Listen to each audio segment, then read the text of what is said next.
നമുക്കിനി മൈഗ്രേഷൻ്റെ അനന്തരഫലങ്ങൾ എന്തൊക്കെയാണെന്ന് നോക്കാം. Consequences of migration. So why people are migrated? നമ്മൾ പറഞ്ഞു, അതിൻ്റെ കാരണങ്ങൾ പറഞ്ഞു. തൊഴിലില്ലായ്മ, വരൾച്ച, അല്ലെങ്കിൽ ബെറ്റർ ഓപ്പർച്യൂണിറ്റീസ്, ബെറ്റർ ക്ലൈമറ്റ്, അല്ലെങ്കിൽ facilities for health and education, so and so. അപ്പോൾ എന്തുകൊണ്ടാണത് എല്ലാ സ്ഥലത്തും ഒരേ രീതിയിലല്ല ഈ അവസരങ്ങൾ ലഭിക്കുന്നത്? So that is the main reason. So migration is a response to the uneven distribution of opportunities over space. Uneven distribution of opportunities. അസന്തുലിതമായിട്ടുള്ള അവസരങ്ങൾ ഭൂമിയുടെ ഉപരിതലത്തിൽ അല്ലെങ്കിൽ പ്രദേശങ്ങളിൽ കാണപ്പെടുന്നതാണ് മൈഗ്രേഷൻ ഉണ്ടാവാനുള്ള പ്രധാനമായിട്ടുള്ള റീസൺ എന്ന് പറയുന്നത്. So people tend to move from place of low opportunity and low safety to the place of higher opportunity and better safety. അപ്പം അതുകൊണ്ട് ജനങ്ങൾ പ്രധാനമായിട്ടും ആഗ്രഹിക്കുന്നതും ഏറ്റവും കുറഞ്ഞ അവസരങ്ങളുള്ളതും സുരക്ഷിതത്വം കുറവുമായിട്ടുള്ള പ്രദേശങ്ങളിൽ നിന്നും ഏറ്റവും മെച്ചപ്പെട്ട അവസരങ്ങളും മെച്ചപ്പെട്ട സുരക്ഷിതത്വമുള്ള പ്രദേശങ്ങളിലേക്ക് മൂവ് ചെയ്യുന്നു അല്ലെങ്കിൽ ചലിക്കുന്നു എന്നുള്ളതാണ്. അപ്പോൾ the uneven distribution of such opportunities and unsafety or insecurity feelings which leads to the people to move from the low opportunity and low safety to the place of higher opportunity and better safety. Okay. അപ്പോൾ reason അതാണ്. എല്ലാ സ്ഥലത്തും ഒരേ രീതിയിലുള്ള അവസരങ്ങളല്ല ലഭിക്കുന്നത്, ഒരേ രീതിയിലുള്ള സുരക്ഷിതത്വം എല്ലാവർക്കും ലഭിക്കുന്നത് എന്നതുകൊണ്ടാണ് ഒരു സ്ഥലത്തു നിന്ന് മറ്റൊരു സ്ഥലത്തേക്ക് അവർ മാറാൻ നിർബന്ധിതമാവുകയോ അല്ലെങ്കിൽ ആകർഷിക്കപ്പെടുകയോ ചെയ്യുന്നത്. സോ ഇതുകൊണ്ടുണ്ടാവുന്ന ഗുണങ്ങളും ദോഷങ്ങളും എന്താണ്? സോ ഇവിടെ രണ്ട് കാരണമുണ്ട്. മൈഗ്രേഷൻ കൊണ്ട് ഗുണവുമുണ്ട്, അതേസമയം there are some problems also. അത് മൈഗ്രേറ്റ് ചെയ്യപ്പെടുന്ന പ്രദേശങ്ങളിലും എവിടെ നിന്നാണോ മൈഗ്രേറ്റ് ചെയ്യപ്പെടുന്നത് എന്നുള്ള പ്രദേശങ്ങളും. രണ്ട് പ്ലേസസ് എന്ന് പറയുന്നത്, ഒന്ന് സോഴ്സ് റീജിയൻ എന്ന് പറയും അതിന്, അതായത് എവിടെ നിന്നാണോ പുറപ്പെടുന്നത് അതാണ് സോഴ്സ് റീജിയൻ. ഇപ്പോൾ കേരളത്തിൽ നിന്ന് ആളുകൾ ഗൾഫിലേക്ക് പോകുമ്പോൾ കേരളമാണ് അതിൻ്റെ സോഴ്സ് റീജിയൻ. ഗൾഫ് രാജ്യങ്ങൾ അല്ലെങ്കിൽ മറ്റേതെങ്കിലും രാജ്യങ്ങളെന്ന് പറഞ്ഞാൽ അവിടെ ഡെസ്റ്റിനേഷൻ പോയിന്റ്സ് ആണ് അല്ലെങ്കിൽ ഡെസ്റ്റിനേഷൻ റീജിയൻ ആണ്. അപ്പോൾ ഈ രണ്ട് പ്രദേശങ്ങളിലും മൈഗ്രേറ്റ് ചെയ്യപ്പെടുന്ന ഫ്രം ടു ആ രണ്ട് പ്രദേശങ്ങളും ഒരേപോലെ പ്രോബ്ലംസ് ഉള്ളതാണ്. ഇനി ഈ പ്രോബ്ലംസിന് നമുക്ക് 4 പ്രധാനപ്പെട്ട ഘടകങ്ങളായി തിരിക്കാം. കോൺസിക്വൻസസ് ഓഫ് മൈഗ്രേഷൻ എന്ന് പറയുന്നത് നമുക്ക് 4ആയി തരംതിരിക്കാം. ഒന്ന് സാമ്പത്തിക മേഖലയിൽ, അതായത് ഇക്കണോമിക് കോൺസിക്വൻസസ് എന്ന് പറയും. 2 ഡെമോഗ്രാഫിക് കോൺസിക്വൻസസ്. 3 social consequences. രണ്ടാമത്തെ ഡെമോഗ്രാഫിക് എന്ന് പറഞ്ഞാൽ ജനസംഖ്യാപരമായ അനന്തരഫലങ്ങളാണ്. 3 സോഷ്യൽ കോൺസിക്വൻസസ് എന്ന് പറയുന്നത് സാമൂഹികമായ അനന്തരഫലങ്ങൾ. 4 എൻവയോൺമെൻ്റൽ കോൺസിക്വൻസസ്, പാരിസ്ഥിതിക അനന്തരഫലങ്ങൾ. നമുക്ക് നോക്കാം, ഓരോന്നായിട്ട് നമുക്ക് നോക്കാം. എന്താണ് സാമ്പത്തിക കോൺസിക്വൻസസ് എന്തൊക്കെയാണെന്ന് നോക്കാം, അല്ലെങ്കിൽ സാമ്പത്തികമായി ഉണ്ടാവുന്ന അനന്തരഫലങ്ങൾ എന്തെല്ലാമാണ്. എന്താണ് ഈ സാമ്പത്തികമായിട്ടുള്ള അനന്തരഫലങ്ങൾ?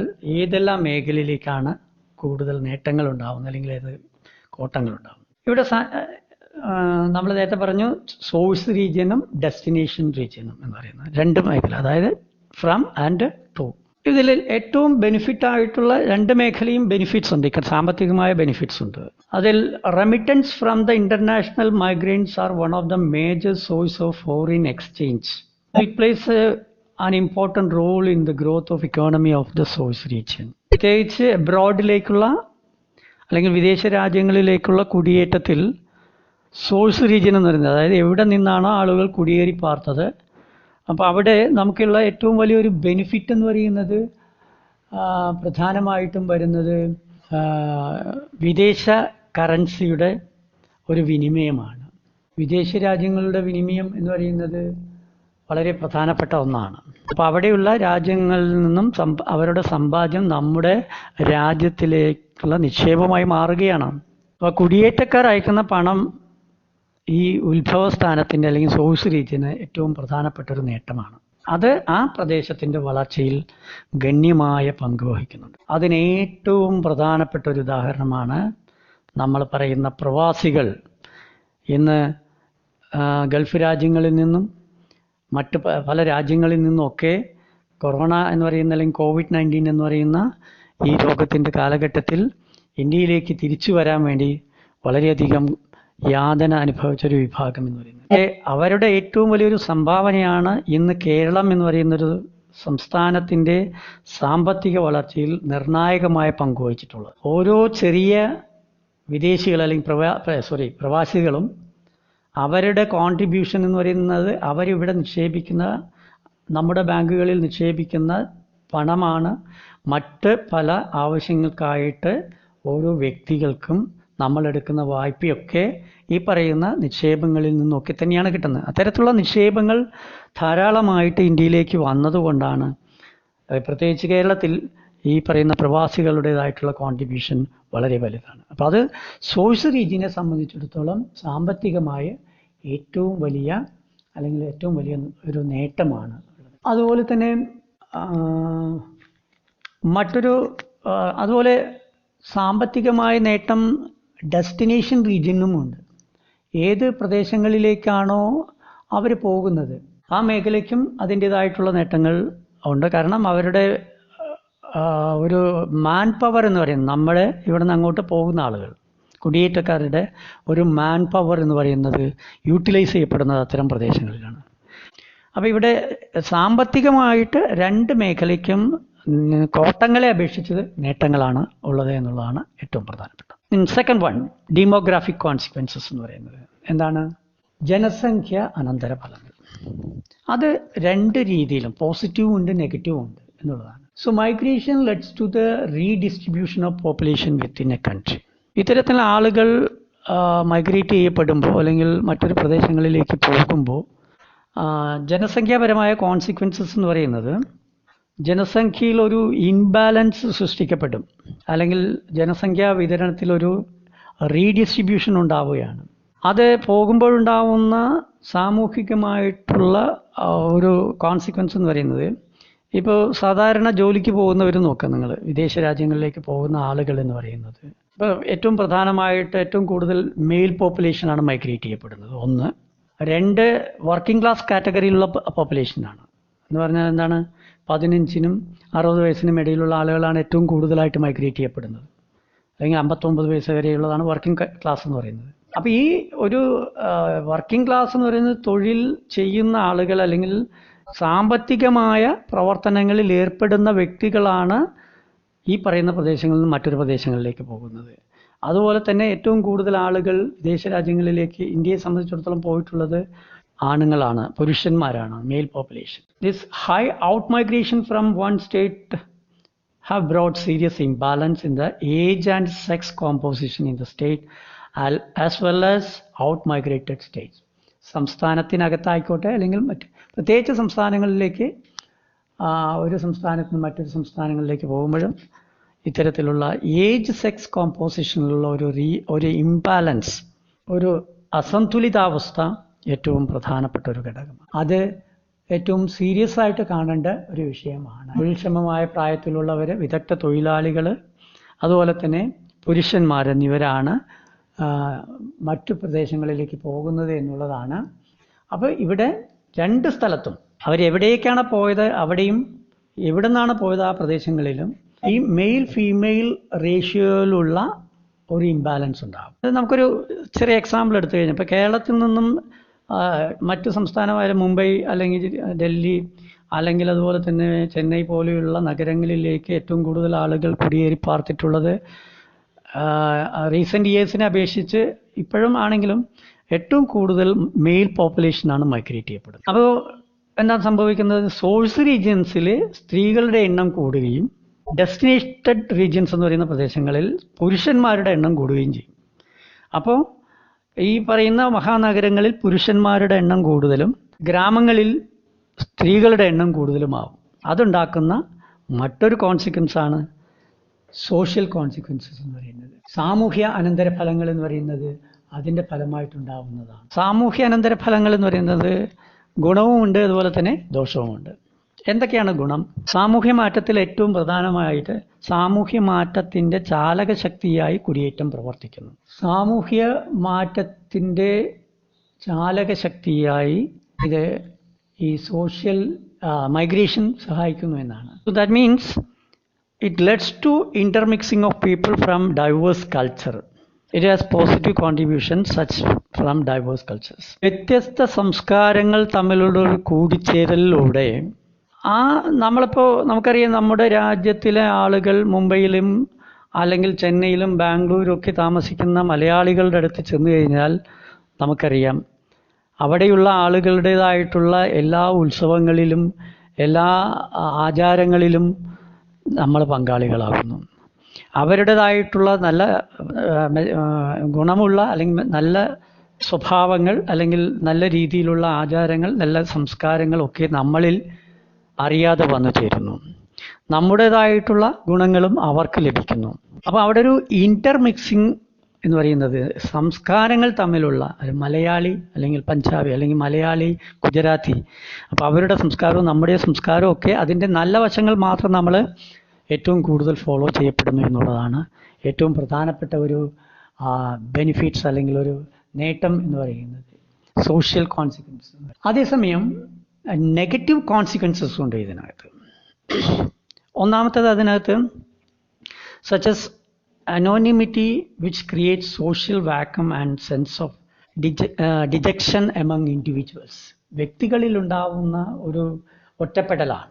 അതിപ്പോൾ നമുക്കറിയാം, ഒരു ഫാമിലിയിൽ നിന്നും പുരുഷന്മാർ അല്ലെങ്കിൽ ഒരു മേഖല എടുത്തു കഴിഞ്ഞാൽ കുറേയധികം പല വീടുകളിലും പുരുഷന്മാർ വളരെ കുറവ് അല്ലെങ്കിൽ ഇല്ലാത്ത, അല്ലെങ്കിൽ പ്രത്യേകിച്ച് കുടുംബനാഥന്മാരില്ലാത്തൊരവസ്ഥ എന്ന് പറയുന്നത്, അവർ വിദേശത്തേക്ക് പോകുമ്പോഴോ ഒക്കെ സ്ത്രീകളാണ് ഉണ്ടാവുന്നത്.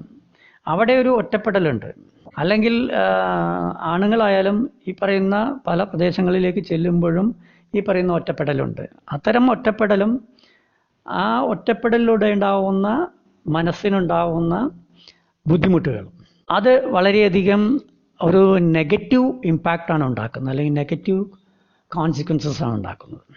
അപ്പോൾ ഇത്തരത്തിൽ നിരന്തരമായിട്ടുള്ള ആ ഒരു ഒറ്റപ്പെടൽ ഫീലിങ്സ്, അല്ലെങ്കിൽ ഞാൻ തനിച്ചാണ്, പല കാര്യങ്ങളിലുണ്ടാവുന്ന ഒറ്റപ്പെടൽ പലപ്പോഴും അവരെ മറ്റൊരു തരത്തിലേക്ക് എത്തിപ്പിക്കും. പ്രത്യേകിച്ച് പുരുഷന്മാർ അല്ലെങ്കിൽ ഒരു അഡോളസെൻ്റ് പീരീഡിലുള്ള കുട്ടികളാണെങ്കിൽ, പ്രത്യേകിച്ച് ആൺകുട്ടികളാണെങ്കിൽ, യുവാക്കളായിട്ടുള്ള ആളുകളാണെങ്കിൽ ഇത്തരം ഒറ്റപ്പെടൽ പലപ്പോഴും അവരെ ആൻറ്റി സോഷ്യൽ ആക്ടിവിറ്റീസിലേക്ക് കൊണ്ടെത്തിക്കും. പലതരത്തിലുള്ള സാമൂഹ്യ വിരുദ്ധ പ്രവർത്തനങ്ങളിലേക്കും മയക്കുമരുന്നിന് അടിമപ്പെട്ടു പോകുന്നവരായിട്ടൊക്കെ മാറാനുള്ള പ്രവണത വളരെ കൂടുതലാണ്. അത് ഇത്തരത്തിൽ ഈ പറയുന്ന മൈഗ്രേഷൻ പലപ്പോഴും എത്രയോ ഉദാഹരണങ്ങൾ നമുക്ക് നമ്മുടെ മുമ്പിലുണ്ട്. കേരളത്തിൽ ഉള്ള കുട്ടികൾ ബാംഗ്ലൂരും അതുപോലെ തന്നെ ചെന്നൈയിലും ഡൽഹിയിലും ഒക്കെ ചെന്നപ്പെട്ട് ഏതെങ്കിലും കൂട്ടുകെട്ടിലൊക്കെ പെട്ട് അത്തരത്തിൽ ആയിപ്പോകുന്ന ആളുകൾ ഒരുപാടുണ്ട്. ആൻറ്റി സോഷ്യൽ ആക്ടിവിറ്റീസിൽ അല്ലെങ്കിൽ ഡ്രഗ് അബ്യൂസായിട്ട് പോകുന്ന ആളുകളുണ്ട്. അതേപോലെ തന്നെ നമ്മുടെ സമൂഹത്തിലും പുരുഷന്മാർ മൈഗ്രേറ്റ് ചെയ്യപ്പെടുമ്പോൾ സ്ത്രീകൾ അനുഭവിക്കുന്ന മനോവിഷമം, അവർക്കുണ്ടാവുന്ന പലതരത്തിലുള്ള ശാരീരികവും മാനസികവുമായിട്ടുണ്ടാവുന്ന ബുദ്ധിമുട്ടുകളൊക്കെ വളരെ വലുതാണ്.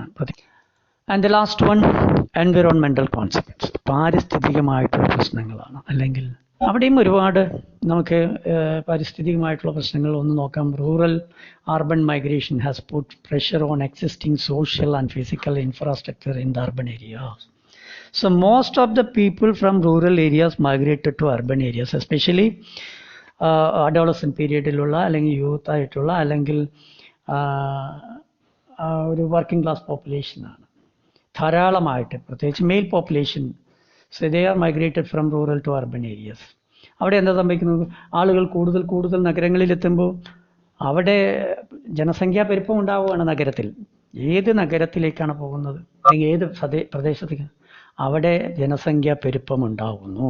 ഈ പോകുന്ന ജനങ്ങൾക്ക് ആവശ്യമായിട്ടുള്ള സൗകര്യങ്ങളില്ലാത്ത പ്രദേശങ്ങളാണെങ്കിൽ എന്ത് സംഭവിക്കും? പ്രത്യേകിച്ച് ഒരു അൺപ്ലാൻഡ് ഗ്രോത്ത് അർബൻ സെറ്റിൽമെൻറ്റ് ആണ്, അല്ലെങ്കിൽ ഒരു പ്ലാനിങ് നഗരമല്ല, ഒരു ആസൂത്രിത നഗരമല്ലാത്ത പ്രദേശങ്ങളിലാകുമ്പോൾ പിന്നെ പോകുമ്പോൾ ഇവർക്ക് വേണ്ടിയിട്ടുള്ള വീട് അല്ലെങ്കിൽ താമസ സൗകര്യങ്ങളെല്ലാം ആവില്ല, കുടിവെള്ളം ലഭ്യമാകില്ല, അല്ലെങ്കിൽ അതുപോലെയുള്ള ഒരുപാട് നിരവധി പ്രശ്നങ്ങൾ. ജനസംഖ്യ പെരുകുന്നതിനനുസരിച്ച് ഇത്തരം പ്രോബ്ലംസ് ഒക്കെ ധാരാളം ഉണ്ടാകും. അതിൻ്റെ കോൺസിക്വൻസസ് ആണ്, അല്ലെങ്കിൽ അതിൻ്റെ ഫലമായിട്ടാണ് ചേരികൾ ഉരുത്തിരിഞ്ഞു വരുന്നത്, സ്ലംസ് ഡെവലപ്പ് ചെയ്യുന്നത്. അപ്പം അങ്ങനെ വരുമ്പോൾ എന്ത് സംഭവിക്കുന്നു? Over exploitation of natural resources, ആ പ്രദേശങ്ങളിലെ പ്രകൃതി വിഭവങ്ങളെ അമിതമായി ചൂഷണം ചെയ്യപ്പെടുന്നു. Especially cities are facing the acute problem of depletion of groundwater. So that leads to the depletion of groundwater, that leads to the air pollution, disposal of sewages, management of solid waste. അതായത് ഖരമാലിന്യങ്ങൾ ധാരാളം അടിഞ്ഞുകൂടും. അതുപോലെ തന്നെ ആവശ്യത്തിനനുസരിച്ചുള്ള sewage facilities ഇല്ലാതെ വരുമ്പോൾ മലിനജലം അവിടെ ഇവിടെയൊക്കെ കെട്ടിക്കിടക്കും. ധാരാളം മാലിന്യങ്ങൾ കുമിഞ്ഞുകൂടും. പൊല്യൂഷൻ, അങ്ങനെയുള്ള ഒരുപാട് പ്രോബ്ലംസ്, ഇൻഫ്രാസ്ട്രക്ചർ, അടിസ്ഥാന സൗകര്യങ്ങൾ പോലും ഇല്ലാത്ത സാഹചര്യങ്ങളുണ്ടാവും. നമുക്കറിയാം, ധാരാവി എന്ന് പറയുന്നത് നമ്മൾ കേട്ടിട്ടുള്ളതാണ്. ലോകത്തിലെ തന്നെ ഏറ്റവും വലിയ ചേരി പ്രദേശമാണ് മുംബൈയിലെ ധാരാവി എന്ന് പറയുന്നത്. എല്ലാ വൻ നഗരങ്ങൾ, ഇപ്പം നഗരങ്ങളൊക്കെ വളരെ മനോഹരമായിരിക്കും. മുംബൈ നഗരത്തിൽ ചെന്നെത്തിക്കഴിഞ്ഞാൽ നമ്മൾ കണ്ണ് തള്ളിപ്പോകും ചിലപ്പോൾ. പക്ഷേ ആ വലിയ നഗരങ്ങളുടെ പുറകിലായി കാണപ്പെടുന്ന വൃത്തിഹീനമായിട്ടുള്ള ഒരു സാഹചര്യത്തിലാണ് ഈ ധാരാവി എന്ന് പറയുന്ന പോലെയുള്ള ചേരി പ്രദേശങ്ങളൊക്കെ കാണപ്പെടുന്നത്. അതൊക്കെ നഗരത്തിൻ്റെ ഏറ്റവും വലിയ ഒരു നെഗറ്റീവായിട്ട്, ഇത്തരത്തിലുള്ള ഓവർ പോപ്പുലേഷൻ അല്ലെങ്കിൽ മൈഗ്രേറ്റഡ് പോപ്പുലേഷൻ്റെ ഫലമായിട്ടുണ്ടാവുന്ന ഒരു എൻവയോൺമെൻറ്റൽ പ്രോബ്ലമാണ്. So that is one of the major problem faced by the migration. അപ്പോൾ നമുക്ക് ജനസംഖ്യ കുടിയേറ്റത്തിൻ്റെ അനന്തരഫലങ്ങളെ ഇങ്ങനെ 4 കാറ്റഗറിയായി തിരിക്കാം. എക്കണോമിക് കോൺസിക്വൻസസ്, അത് രണ്ടും both in the source region and destination region positive consequences ആണ് ഉണ്ടാവുന്നത്. ദെൻ സെക്കൻഡ് വൺ എന്ന് പറയുന്നത് സോഷ്യൽ കോൺസിക്വൻസസ് ഉണ്ട്. സാമൂഹികമായിട്ട് അവിടെ പോസിറ്റീവ് ഉണ്ട്, പക്ഷെ അതിനേക്കാളും കൂടുതൽ നെഗറ്റീവ് കോൺസിക്വൻസസ് ആണ് ഏറ്റവും കൂടുതലുള്ളത്. മറ്റൊന്ന് ഡീമോഗ്രാഫിക് എന്ന് പറയും, ജനസംഖ്യ അനന്തരഫലങ്ങൾ എന്ന് പറയുന്നത് അവിടെ ഏജ് സെക്സ് ഇംബാലൻസ് ആണ് ഉണ്ടാകുന്നത്, അല്ലെങ്കിൽ പ്രായം അതുപോലെ തന്നെ ലിംഗ അനുപാതത്തിലുണ്ടാവുന്ന ഏറ്റക്കുറച്ചുകൾ അല്ലെങ്കിൽ ഒരു അസന്തുലിതാവസ്ഥയാണ് ഏറ്റവും പ്രധാനപ്പെട്ട ഒരു problem. And the last one environmental problem എന്ന് പറയുന്നത് so many problems. It's also related with social consequences. ചേരി പ്രദേശങ്ങളുടെ ഉത്ഭവം, അതുപോലെ തന്നെ depletion of natural resources, pollution, അതുപോലെ തന്നെ വേസ്റ്റ് ഡിസ്പോസൽ പ്രോബ്ലംസ് ഒക്കെ, ഇങ്ങനെ നിരവധി പ്രോബ്ലംസ് ഇതിൻ്റെ ഫലമായിട്ട്, കുടിയേറ്റത്തിൻ്റെ ഫലമായിട്ട് ഉണ്ടാവാറുണ്ട് എന്നുള്ളതാണ്. ഓക്കെ, അപ്പോൾ ഇത്രയും കാര്യങ്ങൾ നമ്മൾ ഇപ്പോൾ ചർച്ച ചെയ്യപ്പെട്ടു.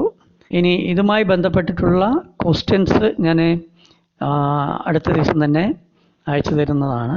അപ്പോൾ ക്വസ്റ്റ്യൻസിന് ആൻസർ നിങ്ങൾ തന്നെ കണ്ടെത്തണം എന്നുള്ളതാണ്. ആ ആൻസർ ചെയ്തതിന് ശേഷം നോട്ട്ബുക്കിൽ എഴുതി വയ്ക്കുക. കാരണം ഇപ്പോൾ നിങ്ങൾ ഇങ്ങോട്ട് അയക്കുന്നത് വാല്യൂ ചെയ്ത് എനിക്ക് നോക്കുക എന്ന് പറയുന്നത് എല്ലാവരും ഒരേ സമയത്ത് അയക്കില്ല. അപ്പോൾ പല സന്ദർഭങ്ങളിലായിട്ട് വരുമ്പോൾ കാണാൻ കഴിഞ്ഞു എന്ന് വരാൻ പറ്റില്ല. അതുകൊണ്ട് എന്തായാലും നമ്മുടെ ഏതെങ്കിലും ഒരു സാഹചര്യത്തിൽ ഈ നോട്ട്സൊക്കെ കറക്റ്റ് ചെയ്യേണ്ട ഒരു സാഹചര്യം ഉണ്ടാവും. അതുകൊണ്ട് തന്നെ ആ സമയത്ത് ഞാൻ അതൊക്കെ നോക്കുള്ളൂ. ഞാൻ അതൊക്കെ നോട്ട് ചെയ്ത് വയ്ക്കുന്നുണ്ട്. അപ്പോൾ അതുകൊണ്ട് പ്രത്യേകിച്ച് ആ ക്വസ്റ്റ്യൻസിന് ആൻസർ നിങ്ങൾ ചെയ്യുക. Okay, thank you.